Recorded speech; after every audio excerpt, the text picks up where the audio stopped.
তুই কি কাজটা ভালো করলি? আরে বাবা, আমি তো তোর বেস্ট ফ্রেন্ড, আমি তো তোর খাতা নিয়েছি, অন্য কেউ তো নেয়নি। এই ছোট ব্যাপারটা কেন এরকম করছিস? আমি পুরো ক্লাসের সামনে কান ধরে দাঁড়ালাম আর এটা তোর কাছে ছোট ব্যাপার? প্লিজ সেলফিশের মতো কথা বলিস না। আমি সেলফিশ? আচ্ছা বাদ দে তো, তোর সাথে কথা বলার আমার কোনো ইচ্ছে নেই। সুজি? হ্যাঁ ম্যাম।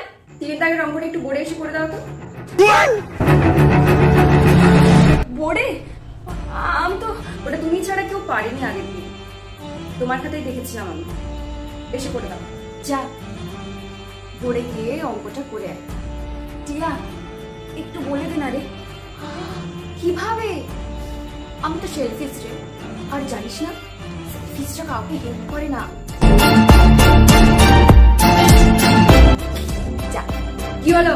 এসো।